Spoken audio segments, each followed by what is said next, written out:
Hello mga kabayan, kumusta na po kayo? Ako po ulit si Tina Calangumadale dito sa Toronto, Canada. Ngayon naman, sipan ko lang na gumawa ng short video para lang magbigay sa inyo ng idea. Alam nyo ba, dito sa Canada, gustong-gusto nila ang mga Pilipino na magtrabaho. Kahit private man yan or company, ewan ko, dahil siguro ang sisipag natin, So ganito yon. Ang iba, alam nila nagtatrabaho ako sa bahay. Pero, on the side, eto rin, nagtatrabaho din ako sa labas. Kaya ko naman ginawa itong video na to, kwento ko sa inyo, marites tayo dito. Kahapon, pagpasok ko, habang nagpe-prepare ako, may isang nurse, sabi niya sa akin, "O Tina, di ba ikaw ay nagtatrabaho sa nangangailangan pa ba kayo ng mga nurses?" Sabi ko, "Oo naman." Tapos tanong ko sa kanya, "Bakit ka pinanap ng trabaho mo sa labas, samantalang meron ka naman dito sa hospital?" Sabi niya sa akin, "Kulang eh. Siyempre nga naman isipin mo, pag 12 hours ang trabaho mo dito, meron kang 1.5 hours na break. Ang paid doon is 45 minutes. Pagka naman 8 hours ang shift mo, meron kang break na 1 hour. So, 7.5 hours lang ang paid doon. So, kulang nga naman kasi 5 days ka lang magtatrabaho sa isang linggo." Ngayon naman, nung nakaupo kami doon na nagpapahinga, meron akong kausap na 4 na katrabaho ko. Nagtatawanan kami. Tapos nakita ko kasi yung isang kasamahan ko, ay naka-wear siya ng compression socks. Sabi ko, "Sis, ang ganda naman yan. Ano yun, nakakatulong ba yan?" Sabi din ng isa, "Ay oo, natry ko rin yan." Hindi nila alam na may gamit din ako na supporter. Yun yung binili sa Pilipinas ng anak ko. Kasi pagka maghapon ka nga naman sa ospital, Diyos ko ang sakit ng katawan. Kaya ako pag 12 hours ako sa ospital, max ko lang talaga siguro is 3 days ako pwedeng magtrabaho ng dire-diretso. Okay lang pagka may in between. Kumbaga 1 day and then the following day. Pagka naman every 8 hours, ang max ko lang talaga is 4 days. Parang yung nangyari sa akin this week. Diyos ko, umaaray na po ako. I'm so happy dahil dito sa negosyo ko ngayon, it's helping, kaya I'm not so worried. Sabi ko nga sa supervisor ko dito sa hospital, "So you don't have to worry about giving me shifts."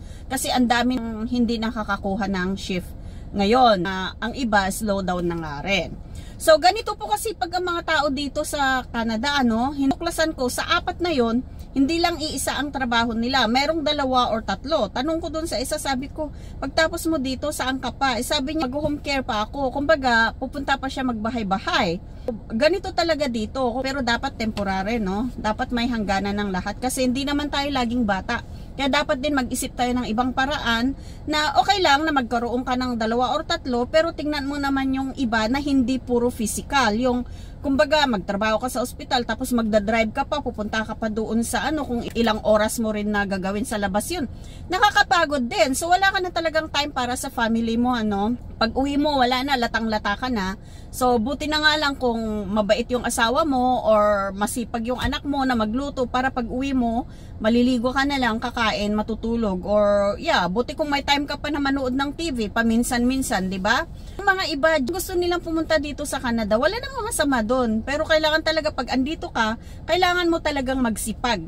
Kailangan talaga siguro kung meron kang goal, gusto mong makabili ng bahay or what, kailangan mo talaga magkaroon ng 2 or 3 trabaho. Ako, ganun din naman kasi noong as in puspusan naman ako nagtrabaho, nagiging 4 ang trabaho ko noon. But then I came to the point na kailangan ko ring itigil kasi hindi naman din pwede na laging ganun, Tapos ngayon, sabi ko hindi pa naman yata ako matanda, pero umaaray na ako sa trabaho sa ospital. Kaya naman mga kaibigan, kung gusto nyo rin na magkaroon ng ibang pagkakakitaan na hindi nyo na kailangan ang physical job, let me know. Mag-comment lang kayo or tingnan nyo sa description, andyan kung papaano ninyo ako i-contact para sama-sama po tayo. Who knows? Lahat po ng opportunity dyan na pwede naman nating gawin na open para sa ating lahat na hindi mo kailangan ng gumastos ng malaking pera para mag-umpisa ng negosyo, ay sumali ka na sa akin. Tuturo ko sa iyo kung paano, wag kang mahiya. Basta magtanong ka lang. Tulong-tulong na lang tayo. Ganun lang din naman.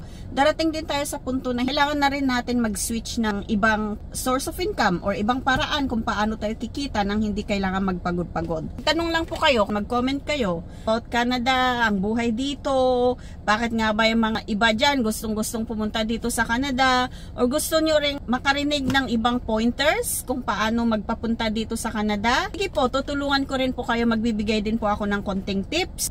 So, huwag niyo pong kalimutan, check niyo po yung description. Meron po tayo dyan link kung paano kayo mag-connect sa akin. Para po dun sa sinasabi ko sa inyo na ibang opportunity kung paano kumita ng pera or magkaroon ng residual income or repeat income na hindi na po natin kailangan todo-todo magbanat ng to. Ano po? Hanggang sa muli po, ako po ulit si Tina Calangumadel dito sa Toronto, Canada. Papasok na po ako. Anong oras na? 2:30 na.